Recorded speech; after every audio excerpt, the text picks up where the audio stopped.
Matheus Starling aqui, eu tô com ela, com a Poderosa. Estamos onde? No Poderosa Cast, o podcast para casais que empreendem. Então seja muito bem-vindo e hoje a gente tem um tema muito legal que um dos nossos seguidores aqui do canal já propôs, ó. Se você tem um tema, escreve aqui pra gente que a gente está de olho. E outra coisa, esse é o podcast número 4, é bom lembrar disso. Muito Olha que bem. legal o que a gente vai falar hoje, a gente vai amplificar isso. Podem fazer no episódio pontuando os desafios, direitos e deveres de lidar com colaboradores do meio físico? Podemos. Podem pontuar quais as etapas primordiais para começar uma escola de música com colaboradores e trabalho terceirizado, inclusive no meio virtual também.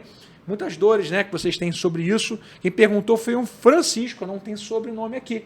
Então, sejam muito bem-vindos e se você não é inscrito ainda, se inscreve aqui e eu vou chamar quem? Quem agora vai falar é ela, poderosíssima, Tatiane Starling. Fala galera, tudo bem com vocês? Tatiane Starling aqui, Poderosa Chefona. Um prazer, esse é o nosso 4º episódio do Poderosa Cast E se você não assistiu os outros episódios, entra no nosso canal, procura lá, vai no 1 a 1, no 1, no 2, no 3, no 4. Ajuda esse podcast, né, a crescer mais e mais e mais. Se você tem algum amigo ou algum casal que você conhece que empreende também, indica esse podcast para eles. E eu tenho que dizer que esse podcast ele é patrocinado pela JMC Academy Austrália. É uma universidade que é nossa parceira há anos. Então, se você tem interesse em estudar algo da área criativa, como música, produção musical, design de games, design gráfico, entre outros cursos, JMC é a melhor opção, tá bom? Na descrição desse vídeo a gente vai estar falando para vocês os detalhes sobre como ingressar nessa universidade. E como entrar em contato com a gente, né? Nós somos Exatamente. intermediadores deles. Ótimo, e é um prazer estar com você aqui, Matheus Starling. É um prazer, linda, é um prazer. Cheirosa. Vocês não estão sentindo o cheiro, mas está aqui. Enfim, galera, então vamos começar com... E hoje o Matheus já chegou falando... É. Hoje a gente vai falar um tema muito, muito pedido pela Já galera. falei o tema. Eu sei, mas calma, eu vou Falei falar de forma diferente. Eu vou falar com um título. O título da nossa mensagem hoje é Ninguém Empreende Sozinho. Você acha que as pessoas gravaram o quê? Aquele que você falou? Ou ninguém empreende sozinho? Então, na verdade, eu li a pergunta já para dar uma moral para que vocês se sintam mais incentivados para perguntar, né? Você vê logo no primeiro minuto, o Francisco aí já viu que está participando ativamente daqui, que não é Muito caô. obrigado, Francisco. Muito obrigado pela sua audiência. Continue mandando perguntas, porque a gente vai estar aqui para ajudar vocês. Matheus, mas a pergunta que é o tema desse podcast de hoje. Alguém empreende sozinho, Matheus? Então, tem uma coisa que eu acho interessante. Eu tive um mentor que ele falava o seguinte, a gente separa aqui o grupo em duas camadas, né? Não pode bater na mesa. Ele tinha um grupo de pessoas que faturavam até R$500 mil e um grupo de pessoas que faturavam de R$500 mil para cima. Ele falou assim, o principal ponto que diferencia quem está no grupo de até 500 de quem está acima de 500 mil por ano é que a galera de 500 mil até 500 mil é o eu presa. E as pessoas que estão faturando de 500 mil para cima são pessoas que já têm colaboradores. Já tem equipe, Eu nunca né? mais esqueci disso, porque naquele momento que eu estava fazendo essas mentorias, a gente estava naquele início dos primeiros colaboradores, na escola virtual, tá, gente? Porque na escola física a gente já tem colaboradores há muito tempo. Então eu acho que quem quer realmente crescer vai encontrar um limite time, né? e vai ser um limite muito em breve, né? Porque fazer tudo sozinho funciona por um tempo. E eu acho importante fazer sozinho por um tempo. Eu acho importante o empreendedor entender de várias etapas do negócio dele, né? Eu, por exemplo, como músico, comecei só como músico professor, era só o que eu sabia. Aquele ditado, né? Para saber mandar fazer, tem que saber fazer, né? Exatamente. Então, no início, eu só era um músico e um professor de música. Eu não sabia mexer em mais nada, eu comecei a estudar outras habilidades. Só que é uma coisa que a gente sempre fala aqui. Chega uma hora que você é um equilibrador de pratos. Toda hora alguém põe um prato a mais para você. Aí começam a cair os pratos, começa a ficar uma bagunça. E crescer, né? Eu acho que é um outro ponto importante. Crescer dói. Dói. Crescer dói. Eu estava até vendo, eu estava conversando com a Poderosa hoje no carro. Eu estava vendo um story de um grande empreendedor. Ele tirou um print da reunião que ele estava tendo. E na reunião estava escrito assim, um dos funcionários estava fazendo uma apresentação e o título era Crescer Dói. E eu dei um print na tela e eu fiz um zoom nos pontos que estavam sendo sublinhados ali.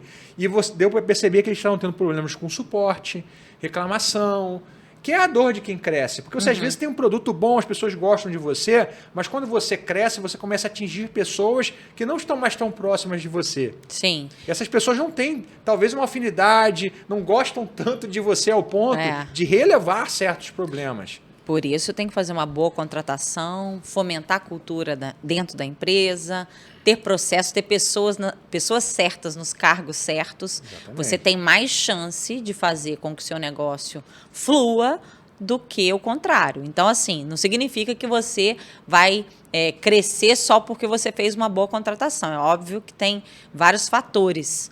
Mas esse é um fator que a gente vê na pele também, a gente vive isso.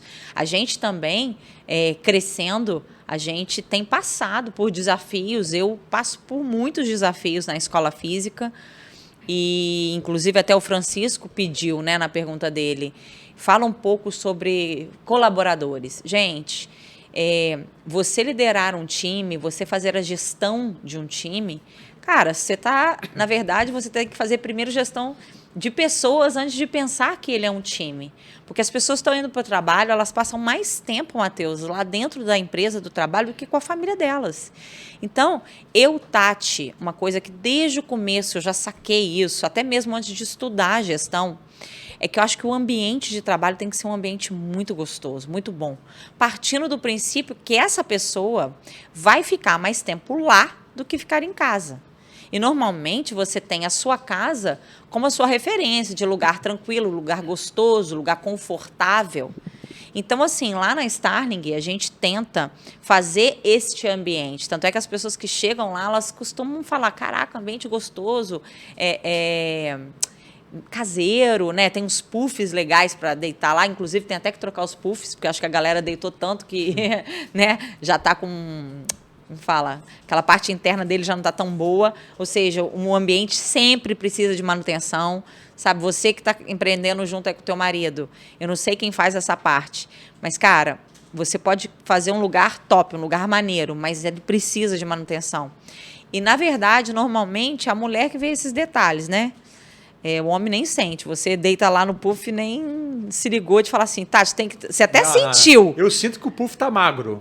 Fala só, você até sentiu. Magro, você até sentiu, mas você não falou, caraca, tem que mandar fazer a manutenção nesses puffs. Então, eu acho que a primeira coisa é a gente ter um ambiente propício para o colaborador, sabe? Olha, rapidinho, eu vou fazer uma intervenção. Vamos fazer o seguinte, vamos dar uma organizada nos pontos para a gente poder bater com eles um a um. Vamos começar bem do básico. Do básico é tipo assim, qual o primeiro problema? O problema é que a pessoa ela quer ter equipe quando ela nem venceu a etapa de gerenciar a si própria. Né? O cara quer, tipo assim, vamos botar gente para dentro. Sai contratando. E a própria etapa de gerenciar a si próprio, de ser organizado, o cara não tem. Então, rapidinho, a pergunta aqui do Isaías _Ribeiro Music. Estou pretendendo alugar uma sala em um bairro bacana. Faço uma lista de alunos antes ou vou na fé? Olha só o tipo de coisa que as pessoas não têm, às vezes, muita noção. É o que eu sempre falo para os nossos alunos. A gente tem um modelo de negócio para alunos no PME. Fala que você vai abrir uma sala, você tem que ter um modelo de negócio. Por quê? O que as pessoas não entendem? Elas confundem o fato de que eu sou um bom professor... É o mito do empreendedor, É o mito do empreendedor. Você quer um livro, tá, gente? Que a gente sempre recomenda e que a gente usa como referência. Você vai entrar em algum lugar que tem uma despesa fixa, despesa variável, você precisa ter um modelo de negócio. Se você vai alugar um ponto, você precisa entender se o ponto é bom e atende às suas expectativas. São os 4 P's do marketing. Então não adianta, gente. A galera confunde muito. Você vê que muitas vezes é uma falta de entendimento de uma coisa pequena. Eu estou saindo da minha casa, eu estou indo para um lugar, vou ter várias despesas. Esses dias eu estava batendo, foi anteontem, com um aluno do PME, que ele abriu primeiro a escola, depois ele foi fazer um plano de negócios. Que quando ele começou a falar comigo, eu falei, peraí, você fez um plano de negócio? Não. Mas a maioria das pessoas no Brasil por isso que já está dando ruim. Falei, agora você vai fazer o seguinte, está abrindo a escola? Ele estava abrindo, tá? Faz o plano de negócios. Vamos ver suas despesas fixas. Aí veio, falei, cara, essa despesa fixa está errada. Está muito pequena. Está muito pequena. Está muito pequena. Você está até esquecendo um monte de coisa. O imposto. Isso e aquilo. É verdade. Então, gente, despesa fixa, despesa variável, vai entrar modelo de negócio. Qual o problema? O cara acha que a vida de abrir um local de trabalho, uma sala, é uma extensão da casa dele.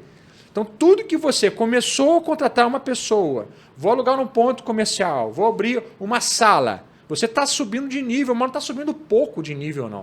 Você está subindo muito de nível. Se você chamou um colaborador, né, que vai ter uma demanda, você vai ter que pagar para o cara, já subiu de nível. Então, vamos falar, a primeira etapa é o quê? A pessoa, ela começar a estudar para ela entender qual o primeiro nível de organização que ela precisa ter, ela entender qual o primeiro colaborador que ela precisa contratar. A gente já falou disso num episódio anterior, mas vamos botar isso aqui na mesa só para a gente pular para a segunda etapa? Acho que, na verdade, a primeira coisa, a pessoa primeiro ela precisa ser autorresponsável. Boa. Todos nós deveríamos realmente estar buscando o autoconhecimento. Muitas pessoas durante anos, até eu mesma, achava que essa questão do autoconhecimento era besteira, isso aí era uma coisa que não nada a ver, até mesmo espiritualizava certas coisas que não deveriam, mas hoje eu sou super a favor de todo mundo e deixo essa dica para você, que você conhecer a si próprio, buscar esse autoconhecimento, vai te ajudar a ter autorresponsabilidade. Então, quando você tem autorresponsabilidade, você é responsável por tudo aquilo que acontece com você ou com o seu negócio. Então, se você é o eu presa, você é totalmente responsável pelo sucesso e pelo fracasso da sua eu presa. Então, partindo do princípio que você já se conhece, já tem essa autorresponsabilidade, você se vê realmente crescendo esse negócio, partimos depois disso para um plano de negócio. Gente, plano de negócios é você colocar ali não somente todas as suas despesas, não somente o lugar onde você vai estar, mas você também colocar as suas expectativas. Quantos alunos eu tenho que ter para pagar essas despesas fixas? Que é o ponto de equilíbrio que eles chamam. Para poder chegar ao ROI, que é o ponto de equilíbrio, né? Então, precisa de fazer esse plano de negócio. Eu sei que a maioria de vocês que vão estar ouvindo isso aqui não sabe nem o que é um plano de negócio, nunca fez. Você encontra no Google, inclusive. Então, isso que eu ia falar. Tem no Google algumas opções, obviamente não são os melhores ou mais completos. Tem o Sebrae também, que é de graça, a consultoria do Sebrae. Tati, mas eu já abri, já estou funcionando. Mas está legal? Você acha que está organizado? Ainda há tempo de fazer um plano de negócio já dentro do negócio que já existe. Então, assim, para você saber quais que vão ser os direcionamentos a partir desse momento. Você vai conseguir encontrar o que está de errado, o que está fora desse plano, o que eu nunca pensei e apareceu. Então, primeiro, a autorresponsabilidade, segundo, um plano de negócio. E também, dentro do plano de negócio, tem algo que a gente fala demais no PME, que é uma coisa preciosa para a gente, que é público-alvo. Público-alvo. Né? Trabalhar com persona, público-alvo, tem pequenas diferenças, mas no final das contas é a mesma coisa. Tem muita gente que está abrindo escola e que não faz a mínima ideia de qual é o público-alvo. Quer dar tiro para tudo quanto é lado, e aí não consegue aluno de nada. Você realmente, eu acredito que uma escola de música presencial, Matheus, ela realmente precisa ter alguns instrumentos para que realmente possa ter a chance de vender mais, né, de fazer mais matrículas. Porque, por exemplo, se você nicha muito numa escola física, uma escola só de guitarra, tá? Você sim, pode ser que você se dê muito bem e que seja muito bem sucedido o seu negócio. Mas se você bota guitarra e violão, você já tem um público maior para guitarra e violão. Se você bota guitarra, violão, teclado, entende que você aumenta as suas possibilidades. Não, porque acontece o seguinte, o público-alvo de uma escola é diferente do público-alvo de um professor de música que dá aula de guitarra. Quem abre uma escola, dentro da escola ele tem múltiplas personas. Sim. Então, qual é o meu público-alvo? É um pessoal da idade X até uma idade X, né? Você vai pegar criança, vai pegar jovens, adultos, que está dentro de um ganho financeiro mensal, eu vou abrir no local tal porque ali o poder aquisitivo é maior. Então, quando você fala de público-alvo de escola, você está falando de forma mais ampla, porque você está pegando vários instrumentos. Mas quando você é um guitarrista, por exemplo, que é o seu público-alvo, é guitarristas que querem aprender guitarra rock, que está começando do zero, aí você começa a nichar ainda mais. O nicho de uma escola é um pouco mais amplo do que o nicho de um professor de música que está na internet. A gente, na Starling, a gente nichou, nós somos uma escola popular. Então, assim, quando uma pessoa busca música o lado... popular. música popular. É que você falou popular. Não, música popular. Que eu ia falar a segunda parte, as pessoas iam entender. Quando a pessoa procura, por exemplo, o erudito, a gente não oferece. Então, a gente nichou para essa área de música popular. Então, eu não tenho, por exemplo, instrumentos eruditos. Eu não tenho lá violino, eu não tenho instrumentos de sopro mais eruditos, eu não tenho lá. Então, assim, de certa forma, eu acabei nichando, mas é um nicho mais amplo. E a gente também trabalha dentro do popular com alguns instrumentos, né? A gente não tem, por exemplo, na aula de cavaquinho... Não tem percussão, cavaquinho. Tem percussão. Enfim, a gente pega os instrumentos como guitarra. Sim. Até porque... Tem uma questão física também, né? A gente também começou a Starling. A Starling começou muito centralizado no Mateus Starling, né? Uhum. Então, a gente era muito centralizado no Mateus e em pessoas que queriam ir para Berklee. Uhum. Que queriam percorrer um caminho parecido comigo, né? Sim. Com o meu. Então, com o tempo que a gente foi ampliando um pouco mais, tanto que o nosso lema lá é música como estilo de vida. Sim. Tá lá na parede assim, music as lifestyle. Isso é uma coisa interessante porque a gente nunca perdeu isso, né? Isso é uma coisa que a gente queria... falar sobre cultura, a gente vai chegar lá. Depois a gente vai chegar lá. Então, olha só, vamos fazer que as etapas. A gente já fez. A gente falou de alguém que está sozinho, as primeiras contratações. Autorresponsabilidade, a gente não falou. A gente fala agora, vai falar agora das primeiras contratações. Primeiras contratações. Eu vou falar aqui do meio virtual, tá, gente? Eu tenho 5, 6 colaboradores, sempre confundo. Talvez já tenha 7, nem sei. Quase toda semana, às vezes, entra alguém novo. E a gente também tem colaboradores com papel duplo. Às vezes, um colaborador trabalha parcialmente para a escola, física para a escola virtual. Mas qual foi a minha primeira contratação? Primeira contratação, acho que foi o Mitch, né?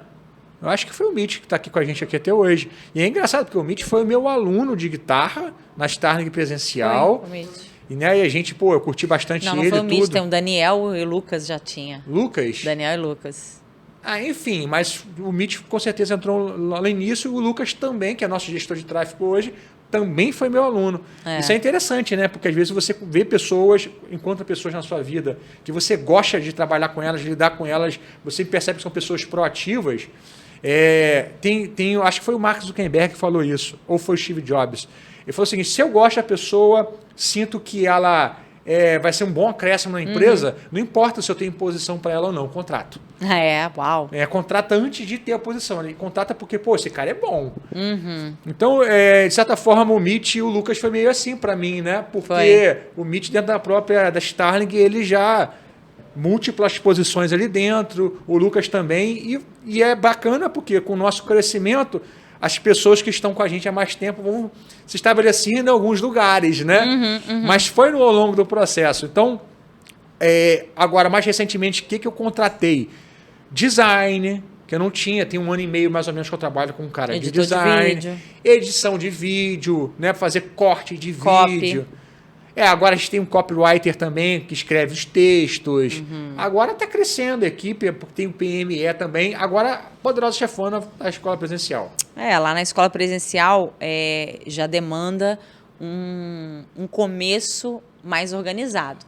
A gente começou lá com o Mateus, eu e mais um, na verdade, na equipe, que era o Rubens e a Bruna com a gente. Começou com a Bruna também.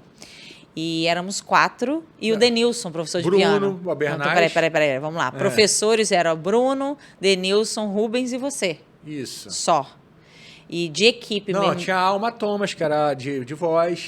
Alma Thomas de voz, e tinha o Rogério de Castro no baixo. Não, era? Sim. Começou com o Rogério? Sim, foi o Rogério de Castro. E tinha na bateria alguém. Foi quem? Foi Thiago. Foi o Thiago já mesmo, né? Começamos com essa galera toda? Começamos com essa galera Viu, gente? toda. A gente é doido. A gente já começou com uma equipe gigante. A gente começou com os professores, né? Então, só tinha calibre alto lá, né? A Alma Thomas, não sei se a galera aqui conhece, mas ela ganhou algumas dessas competições, foi da Record. Eu não lembro, eu não acompanho muito, mas ela depois se tornou jurada. Rogério de Castro, baixista, que entrou lá no início, um músico premiadíssimo, no meio gospel, dava todo mundo. Depois entrou o André Negão, o André Rodrigues, falecido, né? O Júlio Merlino. O Júlio Merlino também foi logo no início também. Doutor em música, professor da FRJ, toca no meu quarteto. Tiago Souza também, que era do meu quarteto. O Lúcio Vieira também, que tocava comigo, entrou também nessa época. Nossa, gente, olha só. Não, o pai. O pai do Júlio, Fernando Merlino, falecido também, uma lenda do piano popular, né? Nos deixou agora há pouco tempo. E você vê como que no início a gente estava muito nessa pegada de música sofisticada, de coisa mais complexa, porque era uma galera que já me seguia. Por isso que eu falo muito da mínima audiência viável. Eu quero lançar um curso. Cara, tem que ter um mínimo de uma audiência viável. Eu já tinha... Quando eu abri a Starling, eu já tinha aluno. Eu já tinha, assim, mas calma, deixa eu 15, falar a minha pessoas. parte, filho. Não, eu digo isso para que a galera possa entender o perfil de professor que a gente tinha uma ligação direta com o nosso público-alvo. Sim, já era uma galera que já veio mais qualificada. Então vamos lá, galera. Voltando, a gente já começou com vários professores. Quer dizer, um professor em cada instrumento, na verdade. Não são vários professores de instrumento, não. Um em cada instrumento. De guitarra só tinha você e o Bruno. Na verdade, dois. E na frente ali era só eu e a Bruna. E a gente já começou a Starling. O Matheus fez uma lista e mandou para uma galera. Galera, estou abrindo uma escola e se você tem interesse em estudar comigo, essa é a oportunidade, vai ser no lugar tal, blá, blá, blá, blá, blá. A gente já abriu com 30 matrículas. Não, e foi engraçado, porque quando a gente estava para abrir, aquele negócio de obra o Matheus que demora... tão ansioso, que o Matheus deu aula, cheio de pó, lugar ainda. Porque eu sou assim, gente. Ele é muito ansioso. Eu já entro, já vou fazendo. Viu como ele me atropela aqui, Este podcast foi assim. Começou por ela. Depois eu que falo muito. Precisa de mais eu que sou mulher, eu que falo 1000 palavras, milhares de palavras por dia. Ele que fala, vocês estão vendo, são testemunha, né? Aí foi engraçado, porque quando eu tava ainda na obra, tava demorando muito, eu falei, Tati, eu quero nem saber, cara. Vou meter a minha sala aqui, manda os caras adiantar essa sala. A gente vai adiantar essa sala, vou limpar. Vou pagar terapia pra ele, e eu vou dar aula nessa sala do jeito que tá, não quero nem saber. Aí mesma coisa aqui, né? Eu lembro recebendo... 8 anos depois, né, Mitch? Continua do mesmo jeito. Eu lembro recebendo o Ricardo Rodrigues, guitarrista do Yahoo, né, que estudou com a gente lá uns 2 anos, que inclusive vai participar do meu podcast da Starling Cash, né? Produtor, um cara da pesadíssima. Eu lembro recebendo ele lá no meio do pó. Nossa. Eu lembro que eu falei assim, Ricardo, não liga, não fica observando muito aí a sujeira, não, porque tá aqui os detalhes finais. Jesus, eu lembro recebendo pai de aluno lá. Nossa, gente, ele me mata. Você empreende junto com o teu marido? Pelo amor de Deus, escreve pra mim aqui embaixo. Seu marido também é assim? Ansioso, quer fazer as coisas do jeito dele, e a gente quer um lugar todo bonitinho, todo arrumadinho. Eu quero assim, ó, que vocês vejam os detalhes, sabe, né? Passa aí um geralzão aí, Mitch. Mais detalhes, o vaso ali, a luzinha aqui atrás. O Matheus, ele fez o episódio 1, podem voltar. Voltem no episódio 1. Ele fez o episódio 1 sem o Poderosa Cast ele aqui na televisão, gente. Porque ele não teve a paciência de esperar ficar pronto. Não. Senão não começa. Não existe isso. O que acontece? Eu falo o seguinte, a aprendizagem ela é ativa. Você começa... E no meio do caminho você vai ajustando. Você vê que esse episódio já melhor do que os outros. Mas se eu tivesse esperando ficar perfeito, o que ia acontecer? Não, né? Antes feito que perfeito. No nosso caso aqui ninguém procrastina, não vem não. O que ia acontecer? Ia gravar o primeiro episódio e ia faltar alguma coisa. Mas faltou ali, porque você só vê depois, gente. Né? Eu sei disso, porque eu gravei um monte de coisa na minha vida. Depois você grava e fala assim, caraca, tinha um copo atrás. Um copo atrás. Na próxima vez não dá mole no copo atrás. Então vou voltar para o nosso subject aqui. Vamos lá. Vamos falar para eles de cultura. Você, né? Já está na cultura? Já passamos da parte de contratação? Então o que você recomenda? Começar com o quê? Se você fosse o músico que tivesse a experiência de ensinar. Então você vai precisar de abrir a escola, você vai precisar de ensinar. Você vai fazer também o administrativo, vai vender? Não, né? A gente sabe que na prática enlouquece depois de 3 meses. A gente tem vários alunos assim. Vou citar a Milena, que ela abriu uma escola lá no Sul, né? Sim. E ela começou a bombar a escola. Daqui a pouco ela mandou uma mensagem lá no grupo, assim, gente, eu tô ficando doida. Porque eu não sei o que eu faço. Tá entrando gente pra caramba aqui e eu não sei o que eu faço. Não, tem que contratar, gente. Então, a verdade qual seria é o seguinte... a primeira contratação? Quem tá seguindo a gente aqui deve ser músico, professor, tá abrindo espaço. Você quer... ter tranquilidade para dar uma aula. Você vai contratar primeiramente quem numa escola física. Para de bater na mesa. Virtual. Tá, para de bater na mesa. Vamos lá. É muito Bora. Na verdade, eu acredito assim, como a Milena, ela é a instrumentista, ela é a expert, ela é a professora. Isso. Então, eu acredito que fazer o administrativo, fazer o financeiro, fazer a secretaria... seja uma coisa que ela não gosta de fazer, ela faz porque ela não tem ninguém. Mas se o foco dela é dar aulas, se ela faz dinheiro dando aulas, eu acho que a primeira contratação que eu faria seria uma pessoa, um auxiliar administrativo ou um auxiliar de serviços gerais, porque aí ele cabe dentro dessa função várias funções, né? Ele é um auxiliar de serviços gerais, então ele pode atender um telefone, ele pode fazer uma matrícula, ele pode pagar uma conta para ela no banco, se ela precisar. Então, ela pode estar ajudando ela a gerenciar. Então, eu acredito que essa primeira parte, que é a parte mais burocrática, ela deveria contratar essa pessoa. Vamos lá que acabou o nosso... O pessoal chama isso de profissional PPTH, né? Pau para toda hora. Para toda obra. PPTH não, PPTO, que é verdade. Mas se você que está assistindo a gente aqui também, que é o caso do nosso amigo Francisco, que já tem uma escola, que já tem os colaboradores, eu quero dar uma dica, que agora a gente vai passar para essa parte de processos. Você já tem uma pessoa, você já contratou e você nem pensou, né? Na contratação, você só queria tirar das suas costas. Eu acho que agora é hora de arrumar casa, colocar as pessoas certas nas funções certas. Mas esse administrativo é bom, né, gente? Esse pau para toda a obra aí vale a pena. Não, Matheus, ele vale a pena, mas ele não é especializado. Mas é o seguinte, o que essa pessoa tem que fazer? Se você cresce, você precisa de especializar. Mas primeiro cara, o que ele vai fazer? Fala aí. Entrou na escola, o que o cara tem ali para organizar? Tem muita coisa para fazer. Ele tem que atender telefone, ele tem que fazer matrícula, ele tem que saber fazer uma entrevista, um comercial, explicar a escola, explicar os instrumentos que tem, apresentar, vender a escola. É muita coisa para uma pessoa só. Inclusive, eu fiz durante muito tempo. Com as contas, né? E além de tudo, financeiro. Mas, por exemplo, se ela quiser continuar no financeiro, ok, pelo menos tem uma planilha. Planilha todas as suas contas fixas ali por dia, para você saber. Todo dia tem uma agenda. Não existe, gente, profissional sem agenda.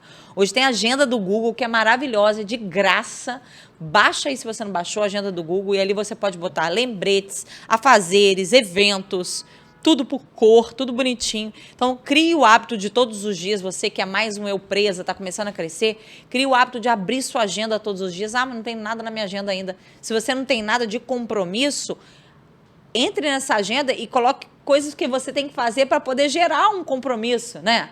Eu não tenho aluno, o que eu tenho que fazer amanhã para poder trazer esses alunos? E coloque na agenda, crie esse hábito, porque quando o seu negócio começar a ir crescer, você já tem o hábito de olhar, 9 horas eu tenho um aluno tal, 10 horas eu vou receber um pai aqui para mostrar a escola para tentar fechar uma matrícula. Meio-dia eu tenho que parar meu almoço, porque 1 hora eu também tenho uma aula experimental. Então, eu acho que o uso da agenda é algo essencial, tanto para quem está começando, quanto para alguém que já começou e já tem uma escola. Porque o Matheus, ele foca muito aqui naquelas pessoas que ainda são eu presas, né? Mas eu acredito que eu tenho um público também, que é a galera que já tem uma escola, mesmo que pequena, mesmo que uma sala, eu quero falar para essa galera. E eu acho que essa galera, para crescer, ela precisa se organizar. É disso que eu queria falar, e é isso que o Francisco pediu também, para falar sobre essa organização. O ideal mesmo, o ideal, o melhor dos mundos, antes de falar do melhor dos mundos, para você que é eu presa, você que é MEI, você pode ter um funcionário de carteira assinada, mesmo você sendo MEI, tá? Então, quero deixar essa dica aí.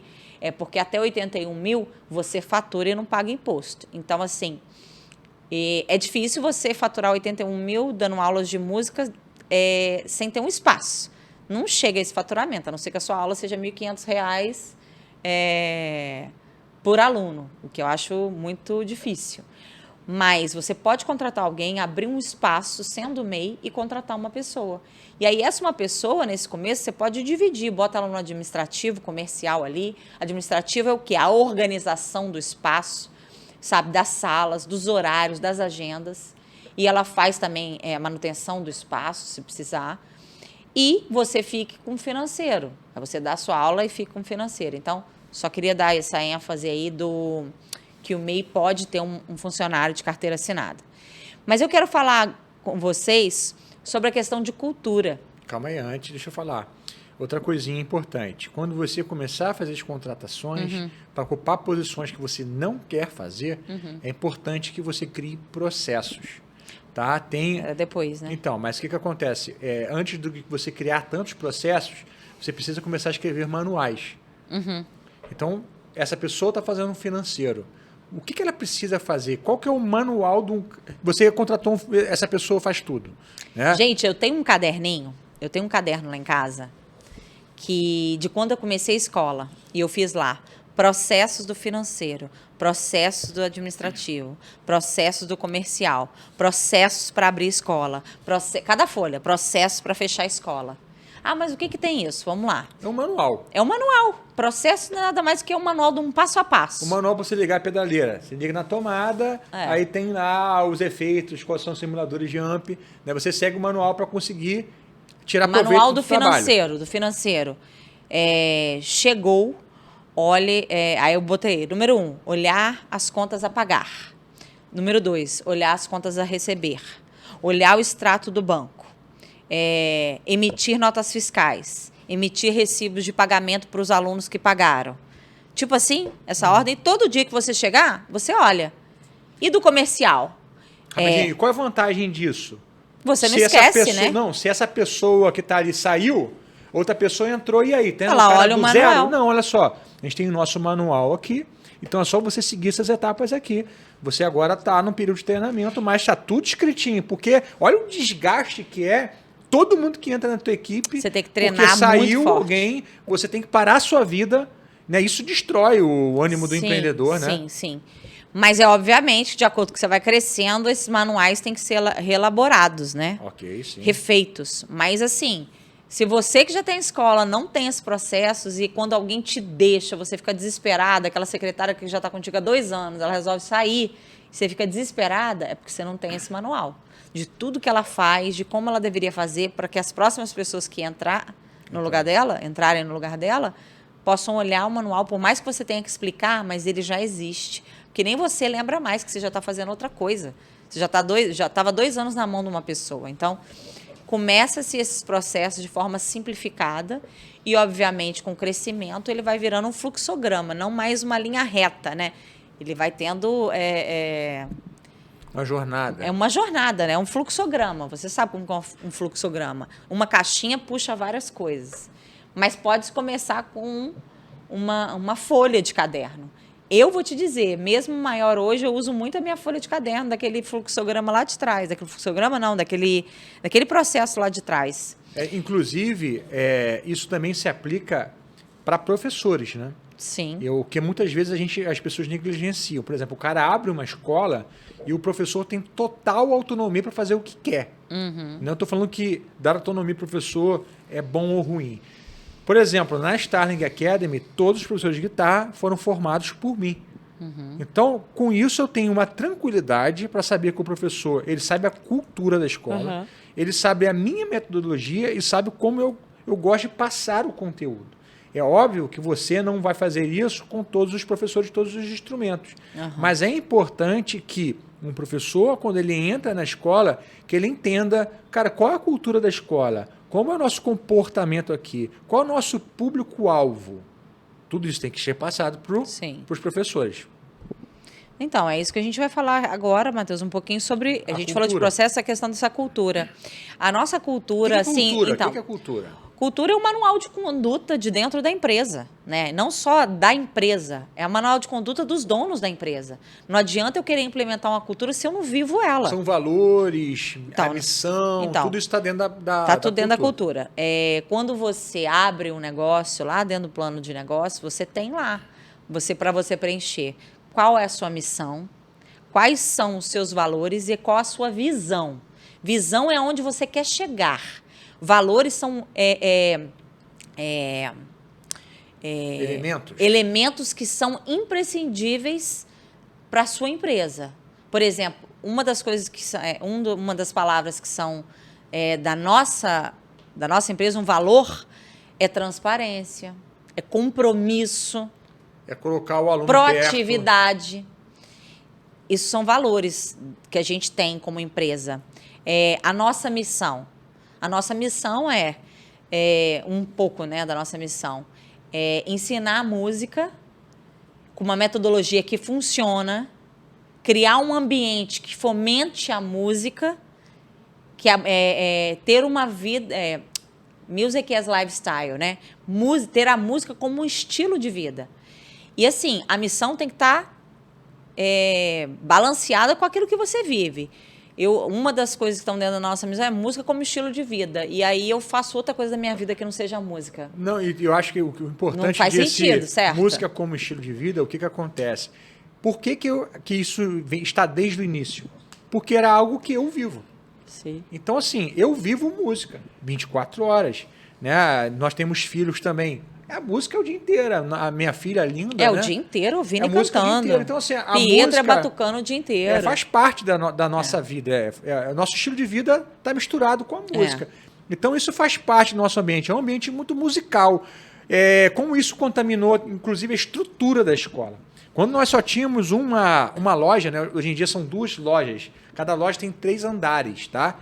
Mas a primeira loja nossa, quando tinha muito pouco espaço para a gente trabalhar, eu falei, eu preciso de um lounge que vai rolar um espaço para a galera tocar, vai ter show, o pessoal vai ficar com violão o dia inteiro, vai fazer música. E eu lembro que a Poderosa Chefona implicou com um negócio, né? Não, gente, Matheus, eu preciso desse espaço aqui para fazer não sei o que. Ela falou, não, mas isso aqui para mim é inegociável. Gente, eu preciso de um espaço. Eu fiquei 3 anos ou 4?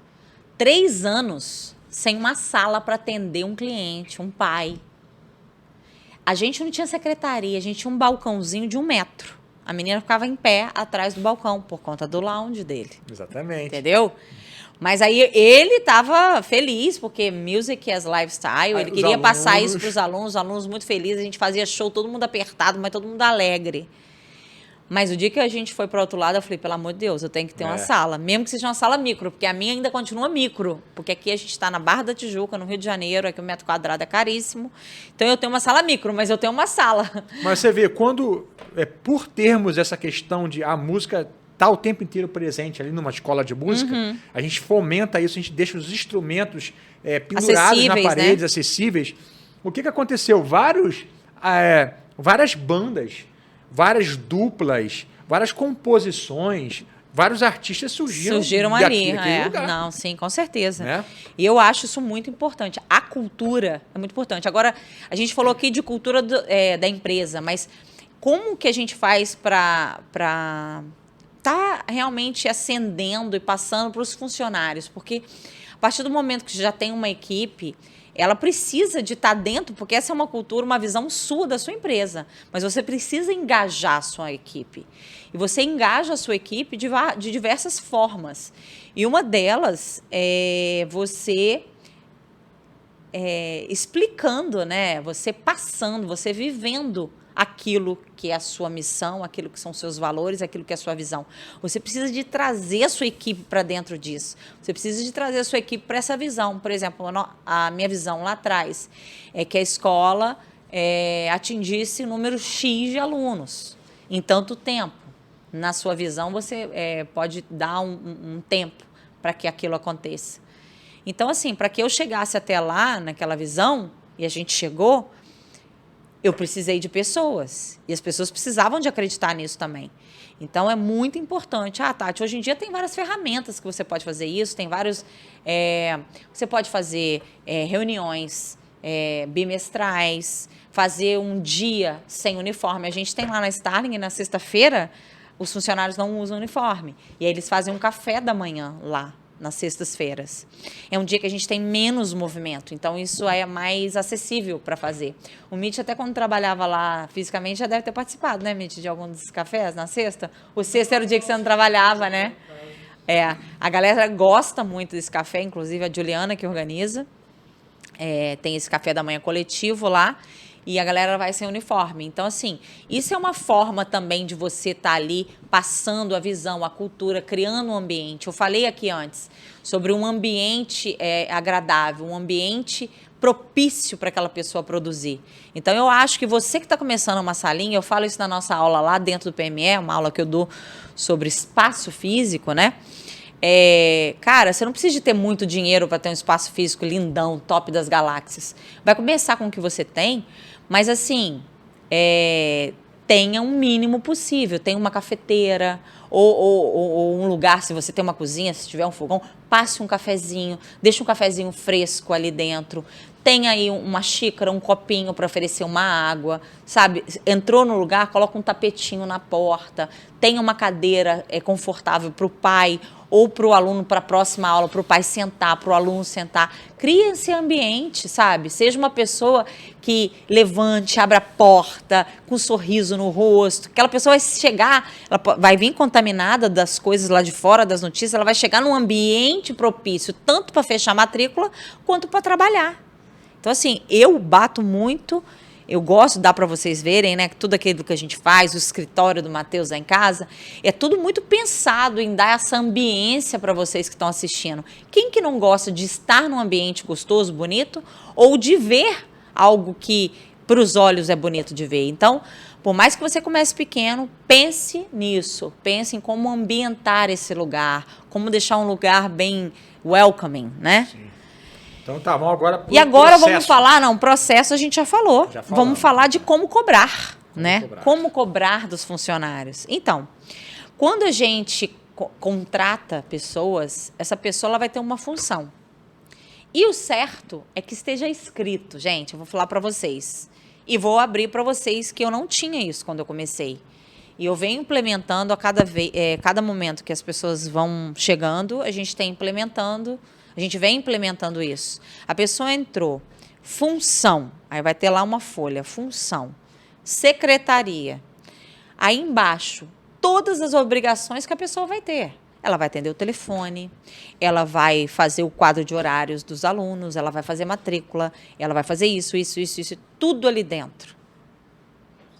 A pessoa precisa de entender, porque como que você vai cobrar uma coisa que não foi passada para ela, que ela tem a obrigação de fazer? E saber cobrar, né, gente? Tem um livro que eu gosto muito, que é um livro que todo mundo que já leu fala que é um livro que tem que ler pelo menos uma vez no ano, que é Como Fazer Amigos Influenciar Pessoas. Do Dale Carnegie. Do Dale Carnegie, porque ele dá completo, ele já dá o nome. Esse, meu marido... Não, a galera vai querer... Gente, ele fala que eu sou linda, cheirosa, mas ele é um cara inteligente, não, né, a galera gente? vai ficar perguntando assim, outro quem, nível, né? Qual, aí já então, põe já Como Fazer Amigos Influenciar Pessoas, e dentro desse livro... Ele fala também como você deve até cobrar de um funcionário ou até falar com um amigo sobre qualquer coisa. A gente precisa saber falar com pessoas. E aí, quando você tem que falar, por exemplo, algo mais difícil de ser falado, primeiro você vai chegar, você vai conversar, você vai ambientar aquela pessoa, trazer ela para perto, para depois chegar naquele assunto. Você já não vai chegar lá, você não está fazendo tudo errado, você não fez o que eu falei. Não, você não pode fazer isso. Até porque hoje em dia você tem que tomar maior cuidado, isso é assédio, sabia? Moral. Muitas empresas, eu fiz nesse curso de gestão que eu fiz no final de semana, tinha lá, inclusive, um advogado dando assessoria para as pessoas, para os empresários.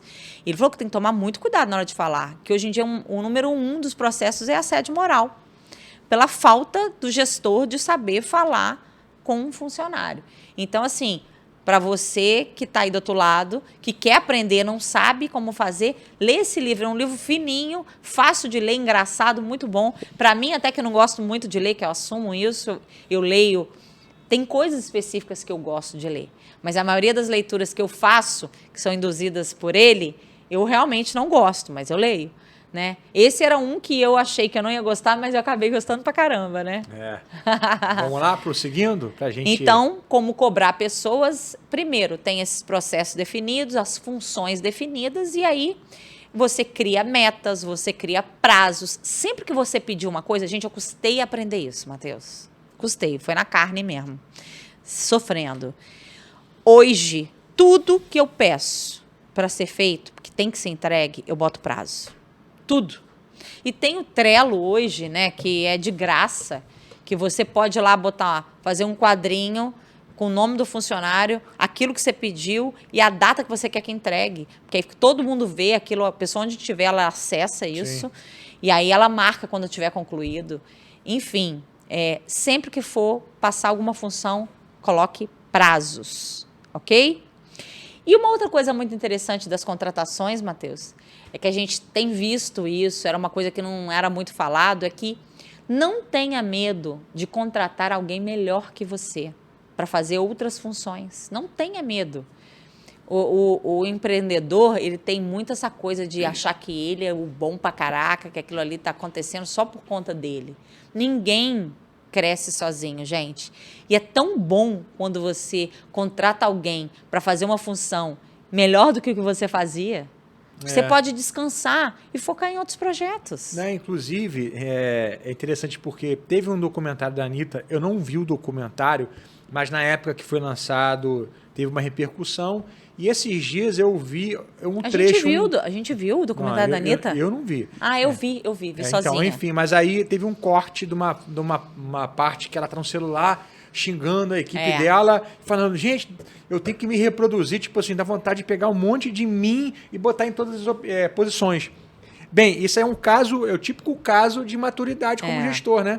Porque se você acredita que você é multiplicável e vai botar você em todas as posições, o que vai acontecer? Vai ficar com fraqueza em várias posições, porque você não é bom em tudo. Então você tem que contratar pessoas que fazem coisas melhores que você. E ter em processo todas as posições. Saber cobrar. Então, quem quer crescer, como que uma empresa consegue ter 2.000 funcionários, 1.000 e poucos funcionários, 10 mil colaboradores? É porque tem pessoas especializadas nas funções que elas ocupam. E segundo os especialistas, às vezes eu não concordo com isso, porque sou gestora, mas segundo os especialistas, eles falam que se a sua equipe está indo mal, a culpa é sua, como gestor. Ah, sim, com certeza. É porque você é responsável, é autorresponsabilidade. Né? Você é responsável por contratar as pessoas, você é responsável por cobrar os processos. Cobrar os processos. Mas a gente percebe, né? A gente, ao longo desses anos, a gente amadureceu muito. E uma necessidade que a gente começou a ter de uns 5, 6 anos para cá foi exatamente estudar sobre gestão. Sim, sim. Porque quanto mais você cresce, mais camadas a sua empresa vai tendo. Daqui a pouco você tem 40 pessoas trabalhando com você e você está enlouquecendo. Então tem pessoa que já começa a enlouquecer com 3, com 4 e com 5. Tem pessoa que enlouquece com 20, 30, 40. Se você que está aqui assistindo já é um pouquinho maior, já passou de 10 funcionários, uma dica que eu dou, que eu acredito que tem uma até... Queria dar um oi para ela. Ai, gente, esqueci o nome dela. Ela me mandou, ela assistiu o primeiro episódio e me mandou uma mensagem. Desculpa, eu esqueci seu nome. Ela é dona de uma escola de música no Rio também. E ela já teve muitos alunos, muitos funcionários. E ela me mandou mensagem para saber, porque ela me viu falando de gestão, ela queria fazer até uma mentoria comigo sobre gestão. Mas esqueci o que eu ia falar, acredita? Acredito. Então esse é um sinal para terminarmos o podcast. Nossa, eu não vou terminar assim, não. Pelo amor de Deus, vai ter que cortar isso aí? Não, Jesus! vai ficar aí, tudo bem. Eu esqueci o que eu ia falar. Eu fui olhar para ele e perdi o foco. Aqui é improvisation. Aqui é improvisation. Tem que entrar... Quando improvisador é assim... Aconteceu uma coisa inesperada, você pega esse inesperado, você cria em cima disso, entendeu? Então, você chegou com um negócio inesperado, já deixa para acabar. Entendeu? O podcast tem, já chegou no nosso tempo, galera. Ó, já deixou o likezão, né? Já deixou o likezão, já se inscreveu aqui, porque é importante, gente. Gente, pelo amor de Deus. Tá bom? E por que o episódio está acabando em 35, 40 minutos? Porque a gente percebeu que é o limite de vocês. É o limite. 50? Gente, 50, já passamos do tempo. Então é isso, Poderosa. Obrigado pelo carinho. Obrigada a você, Matheus. Tá, sempre bom. Cheirosíssima. Gente, um beijo pra vocês. Não deixe de assistir os outros episódios, se você não assistiu ainda. A gente vai deixar aqui no link da descrição o nosso contato. Se você tem interesse em estudar na JMC Academy na Austrália, é uma grande oportunidade. Gente, um beijo. A Tati é essa mesma, ela esquece as paradas no meio do caminho, muita coisa na cabeça, mas tamo junto. Quem não? Beijo. É isso aí. Valeu, galera. Deus abençoe. Tchau, tchau.